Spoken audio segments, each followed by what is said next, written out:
Selamat pagi, Assalamualaikum warahmatullahi wabarakatuh. Salam sejahtera untuk kita semua. Senang sekali pada hari ini saya bisa menyampaikan materi modul 10 tentang wawasan Nusantara sebagai geopolitik, ya. Di mana materi ini adalah materi dari kewarganegaraan.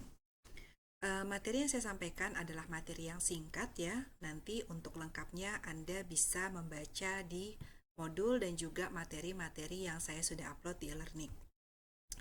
Oke, tentang geopolitik itu sendiri. Kita akan masuk ke definisi dari apa yang dimaksud dengan geopolitik itu sendiri. Geopolitik dapat diartikan suatu sistem politik atau peraturan-peraturan dalam wujud kebijaksanaan dan strategi nasional yang didorong dari aspirasi nasional geografis, ya. Nah, kemungkinan titik beratnya terletak pada pertimbangan geografi, wilayah, teritorial dari suatu negara. Nah, kemudian dari aspek-aspek ini kemudian akan berdampak langsung dan juga tidak langsung kepada sistem politik suatu negara. Atau bisa saya jelaskan secara singkat begini. Yang namanya geopolitik itu adalah pandangan politik di suatu negara dipengaruhi oleh kondisi ataupun aspirasi nasional geografis suatu negara. Kondisi geografis tersebut nantinya akan mempengaruhi bagaimana cara pandang politik negara tersebut dalam mencapai tujuan nasionalnya, sehingga berdampak langsung terhadap negara tersebut dalam penyusunan ideologikah ataupun aturan-aturan hukumkah ataupun kebijakan-kebijakan negaranya. Saya berikan contoh. Indonesia adalah negara kepulauan secara geografis, ya kan? Kemudian mempunyai ribuan pulau. Sehingga kalau tidak ada Pancasila, sila ketiga, dasar ideologi, maka Indonesia bisa terpecah belah. Contoh, kenapa sila ketiga adalah persatuan Indonesia? Karena secara geografis kita itu negara kepulauan yang dipisahkan oleh perairan atau laut. Untuk menyatukan itu harus ada dalam dasar negara. Yang kedua, kenapa ada simbol negara Bhinneka Tunggal Ika? Karena secara geografis maupun keadaan sosiologis masyarakat kita pluralisme.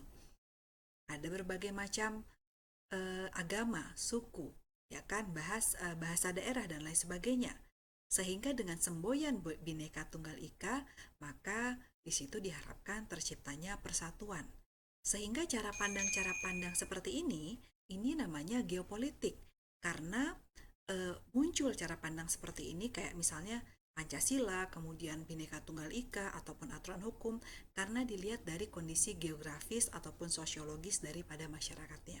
Kira-kira seperti itu, ya. Itu adalah pandangan politiknya. Pandangan politik di sini bisa kita kategorisasi sebagai ideologinya seperti apa, ya kan? Kemudian aturan hukumnya yang berlaku seperti apa. Dan geopolitik suatu negara ini harus diterima oleh seluruh masyarakat di suatu negara tersebut sehingga terciptanya persatuan untuk mencapai tujuan nasional. Ya, jadi seperti itu. Nah, kemudian apa saja unsur-unsur geopolitik? Apa saja sih parameternya yang kemudian mempengaruhi cara pandang politik bangsa Indonesia, ya kan? Yang pertama adalah ruang atau wilayah atau geografis. Ya, seperti yang tadi saya bilang ada negara kepulauan, kemudian ada wilayah perairan dan lain sebagainya. Kemudian ada juga eh, ruang wilayah itu bisa kita bisa lihat di antropologisnya, misalnya kayak adanya pluralisme suku yang berbeda-beda dan lain sebagainya. Yang kedua adalah um, politik kekuatan yang mencakup politik ekonomi dan militer. Dan yang ketiga adalah konsep pertahanan dan keamanan. Nah, tiga hal ini adalah mempengaruhi cara pandang kita secara politik. Cara pandang kita ini cara pandang kita bangsa Indonesia, bukan orang per orang. Bagaimana ada kebijakan militer pada akhirnya diterapkan. Bagaimana ada kebijakan ekonomi pada akhirnya diterapkan. Karena melihat dari unsur geografis tadi. Ya, kira-kira seperti itu. Nah, setiap negara punya geopolitik yang berbeda-beda berdasarkan kondisi geografis dari negara-negaranya. Nggak mungkin sama, ya. Malaysia punya sendiri, Amerika punya sendiri. Nah, bagaimana dengan Indonesia? Indonesia memiliki geopolitik namanya wawasan Nusantara. Cara pandang kita, sikap kita terhadap kehidupan berbangsa dan bernegara. Kita lihat, apa itu wawasan Nusantara? Wawasan Nusantara dapat diartikan sebagai cara pandang, sikap, dan kebijakan, serta tindakan bangsa Indonesia. Yang saya tadi bilang, wawasan Nusantara diartikan, ya, wawasan Nusantara dapat diartikan sebagai cara pandang, sikap dan kebijakan, serta tindakan bangsa Indonesia yang diambil, ya. Pemerintah itu mengambil tindakan, ya, mengenai diri sendiri dan lingkungannya, ya. Jadi sikapnya, kebijakannya, tindakan yang diambil oleh bangsa Indonesia itu berdasarkan kondisi lingkungannya, yaitu geografisnya, wilayahnya, ruang, ya. Dan kemudian tindakan tersebut harus berdasarkan Pancasila dan Undang-Undang Dasar. Untuk apa wawasan Nusantara tersebut? Untuk persatuan dan kesatuan sehingga terwujudlah yang namanya tujuan nasional. Ya, jadi itu namanya wawasan Nusantara. Nah, wawasan Nusantara merupakan perwujudan dari geopolitik Indonesia, ya. Konsep geopolitik Indonesia menolak paham ekspansionisme atau rasialisme. Jadi cara pandang wawasan Nusantara itu dia menolak paham rasialis karena kan kita pluralisme yang tadi saya bilang. Wawasan Nusantara tidak boleh berdasarkan ras tertentu, tetapi harus menyatu sebagai bangsa. Tidak ada, karena kan di sini pluralis sekali Indonesia ini ya, jadi tidak boleh adanya konsep rasialisme. Nah, kemudian cara pandang wawasan Nusantara itu adalah utuh menyeluruh dalam lingkup Nusantara demi kepentingan nasional. Nah, kemudian unsur-unsur dari wawasan Nusantara yang pertama adalah kontur atau wilayah. Tadi saya sudah jelaskan ya, wilayah geografis ya, kemudian ada laut, ada daratan, ada pulau-pulau dan lain sebagainya.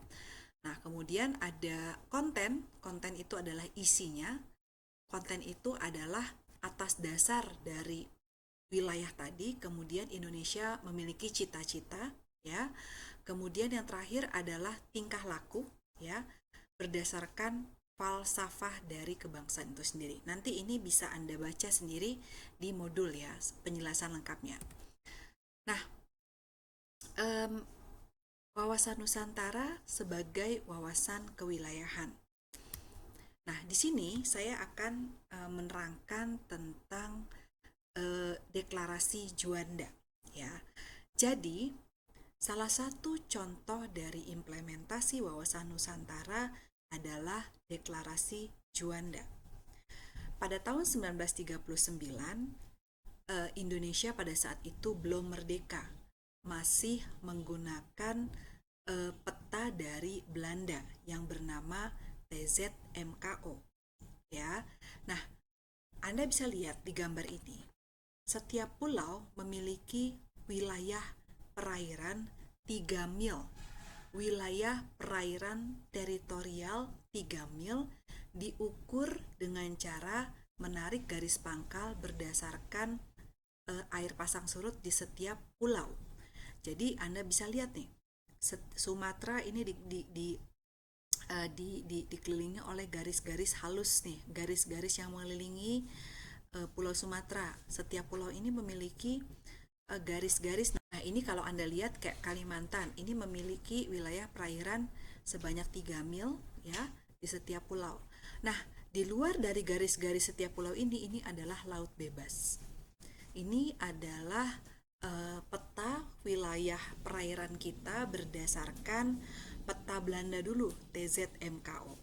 Nah, eh, setelah itu muncul seorang tokoh yang bernama Juanda, Profesor Haji Juanda. Beliau pada saat itu adalah wakil presiden ya. Nah, kemudian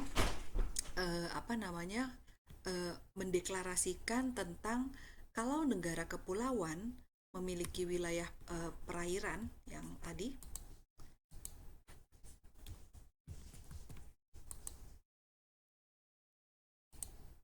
Oke, kalau wilayah kepulauan untuk negara yang kategorisasinya negara kepulauan memiliki wilayah perairan seperti ini konsepnya, maka akan ada laut-laut bebas di sekitar kepulauan tersebut.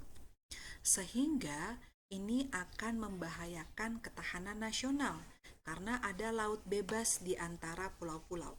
Kalau laut bebas kan bisa jadi adanya kegiatan spionase dan lain sebagainya. Nah, jadi berdasarkan deklarasi Juanda, cara yang paling ideal untuk mengukur wilayah perairan berdasarkan kondisi geografis negara kepulauan adalah dengan cara menarik garis sepanjang 12 mil yang menghubungkan pulau terluar dan titik-titik terluar daripada kepulauan itu. Jadi di sini Anda bisa lihat dari Pulau Sabang itu ditarik 12 mil di sini. Nah, ini ditarik 12 mil semua. Nah, ini dari mulai Borneo juga. Kemudian sampai Kalimantan, sampai Papua, semua ditarik 12 mil. Nah, jadi Anda bisa lihat yang warna biru tua di sini ini adalah wilayah perairan daripada Indonesia yang berkonsep negara kepulauan. Sehingga apa dampaknya?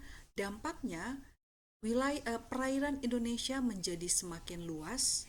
Kategorisasi sumber daya alam yang ada di dalam warna biru tersebut ya, wilayah perairan yang berwarna biru tua tersebut itu adalah kekayaan alam milik Indonesia, bukan laut bebas tadi.